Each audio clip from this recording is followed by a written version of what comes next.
အဲ့ဒါသိလားတကယ်တော့လူတယောက်ရဲ့တည်ချင်းရှင်ချင်းဟာဘယ်သူအတွက်မှအရေးပါမနေဘူးမယုံဘူးဆိုရင်ကိုယ့်ရဲ့ social media account တွေမှာဘာ post မှမတင်ဘာအရေးအယောင်မှမပြပဲတပတ်လောက်အသုံးမပြုဘဲနေကြည့်လိုက်အဲ့ဒီတပတ်အတွင်းကိုယ့်ကိုတတိတရားနဲ့ message ပို့လာတဲ့သူဘယ်နှယောက်ရှိမလဲလက်ချိုးရည်လို့ရနိုင်တယ်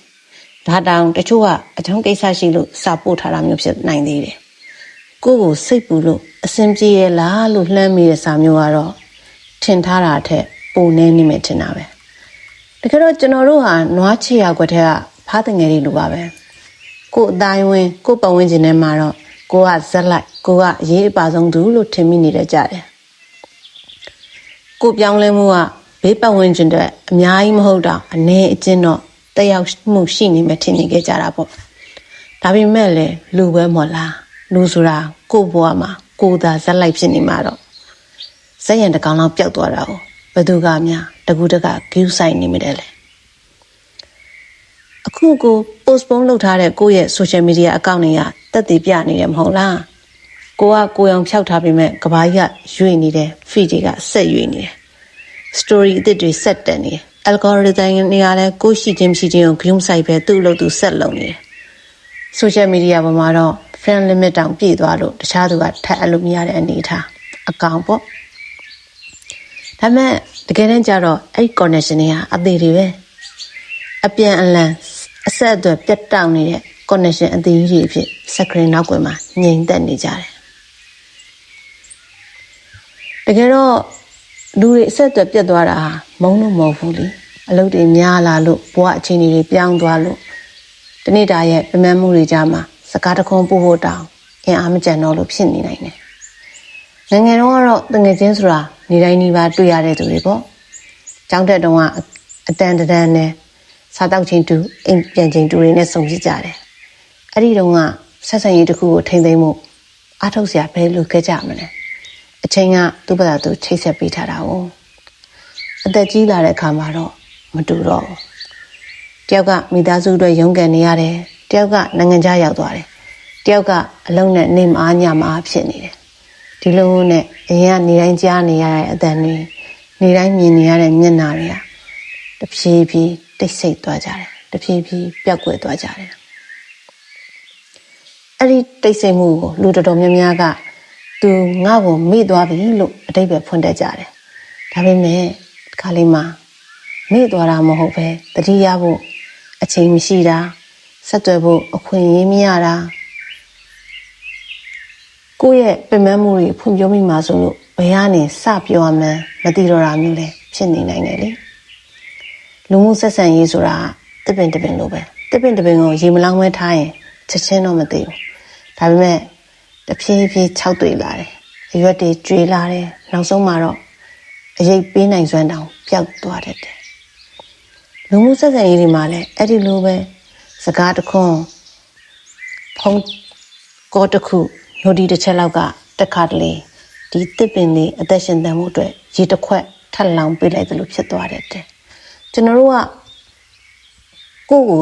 တတိယပေးမဲ့သူကိုပဲစောင့်နေတတ်ကြတယ်သူကဘာလို့မဆက်သွယ်တာလဲဆိုတဲ့မိကုံမျိုးမေးတတ်ကြပြီမဲ့ငါကရောနောက်ဆုံးသူ့ကိုဘယ်တော့မှတတိယပြီးစာပို့ခဲ့တာလဲဆိုတာကိုတော့မေးနေတတ်ကြတယ်တကယ်တော့တချို့သော connection တွေဆက်ဆံရေးတွေကပြန်ပြီးအသက်ဝင်လာဖို့အကြောင်းကကြီးကြီးမားမားမလိုပါဘူးနေကောင်းလားအဆင်ပြေလားဒီစကားတစ်ခုလေးနဲ့တည်းလုံလောက်နေတတ်ပါတယ်ခါလီကြရင်တချို့ပျောက်ဆုံးနေတဲ့ဆက်ဆံရေးတွေအသက်ပြန်ဝင်လာဖို့အတွက်ကိုယ်တိုင်ကပဲနူတီလေးစပြီးပြီးဖို့လိုအပ်နေတတ်တယ်ကိုယ်တိုင်ကတကားကိုအရင်ခောက်ပြီးအဆင်ပြေရလားလို့လှမ်းမိကြည့်လိုက်တဲ့အခါမှာထင်မှတ်မထားတဲ့အမှန်တရားတွေကိုငဝါတက်တင်တွေ့ရလိမ့်မယ်အရင်ကဖိပေါ်မှာအမြဲတွေ့နေကြလူတချို့ကဒီကဘာပေါ်ကနေအပီးအတိုင်ထွက်ခွာသွားခဲ့တာမျိုးတချို့ကြတော့လေဒီ online လောကရဲ့ရှုပ်ထွေးမှုတွေကိုညှင်းငွေလွန်းလို့ social media ကိုယာယီဒါမှမဟုတ်အပီးတိုင်ဆုံးခွာသွားကြတာမျိုးပေါ့မနော်ဆုံးခွာသွားကြတာလဲမဆန်းဘူးဘာကြောင့်လဲဆိုတော့ဒီ social media online ကဘာကြီးကစစ်မှန်တဲ့ဆက်သွယ်မှုတွေထက်အလိမ်ညာတွေဟန်ဆောင်မှုတွေပိုပြီးနေရယူတာ哦ဆင်းရဲဒုက္ခကိုအနုပညာတစ်ခုလိုပုံဖော်ပြီးအယုံဆိုင်မှုရယူနေကြတာတွေတနာစရာတွေကိုလောက်ကျန်ဖန်တီးပြီး view တွေ interaction တွေရပြီးတော့ငွေရှာနေကြတာတွေနောက်လူမှုပတ်ဝန်းကျင်မှာမလုပ်သင့်မလုပ်တတ်တဲ့အရာတွေကိုပဲ content အဖြစ်ပြောင်းလဲပြီး algorithm ရဲ့ထိပ်ပိုင်းကိုရောက်ဖို့ကြိုးစားနေကြတာတွေကဖြစ်ပေါ်မှာနေရာယူလာကြတယ်မဟုတ်လားဒီဘက်ခေတ်မှာလူတွေကအမှန်တရားကိုမကြိုက်ကြတော့ကြည့်လို့ကောင်းတဲ့အလိမ်အညာကိုပဲပိုနှစ်သက်လာကြသလားပဲအမှန်တကယ်အစင်မပြေတဲ့သူတဲ့အစင်မပြေစေအောင်ဆောင်တဲ့သူကပိုပြီးအာယုံစိုက်ခံရတဲ့ခင်မျိုးဖြစ်လာတယ်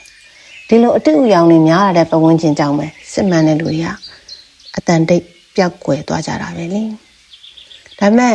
ဒီလိုဆိုးွားတဲ့အမောင်ပဲချမ်းနေကြတဲ့မှာပဲsocial media လို့ခေါ်တဲ့လူမှုကွန်ရက်ရဲ့အင်မတန်လှပတဲ့ကောင်းကွက်လေးတွေလည်းရှိနေပါသေးတယ်ကျွန်တော်တို့ရဲ့ notification ပေးမှုကနေတဆင့်အဝေးကမိတ်ဆွေတယောက်ခက်ခဲဖြစ်နေချိန်မှာအချိန်မီကူညီခွင့်ရသွားတာမျိုးဝါသနာတူစိတ်တူကိုယ်တူလူတွေစုမိပြီးလူမှုအကျိုးပြုလုပ်ငန်းတွေအားစိုက်လုပ်နိုင်ကြတာမျိုးတွေကဒီ online connection တွေကြောင့်ပိုပြီးလွယ်ကူလာတယ်လေခရီးဝေးခွဲခွာနေရတဲ့မိသားစုတွေတနေ့တယောက်ဝေးမှရှိနေတဲ့တငယ်ချင်းတွေမိတ်ဆွေတွေဟာဒီ screen လေးကနေတဆင့်အနည်းဆုံးမှရှိနေတယ်လို့မျိုးနှွေးထွေးမှုပေးနိုင်တာကလည်းညင်မရတဲ့ကောင်းကွက်တစ်ခုပဲမို့လားဒါကြောင့်အယောအနှောတွေများလာတဲ့ဒီ online ကမ္ဘာထဲမှာအလွဲချော်တွေကိုညွှန်ချလို့ဆိုပြီး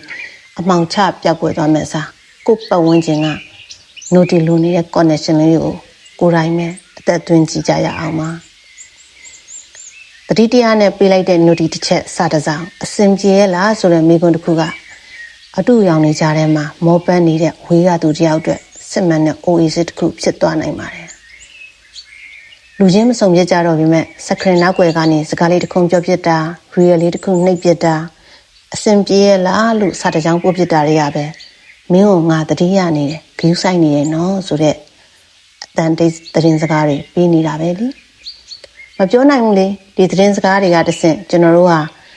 ချစ်တဲ့ခင်တဲ့သူတွေကိုအင်အားတွေပေးကောင်းပေးနိုင်မှာပေါ့သူတို့ပြင်ပန်းနေတဲ့အချိန်မှာတတိရတယ်ဆိုတဲ့စာသားလေးတစ်ကြောင်းကသူတို့ရင်ကိုနှွေးထွေးစေခြင်းလဲနှွေးထွေးစေနိုင်မှာပေါ့ဟုတ်တယ်မလား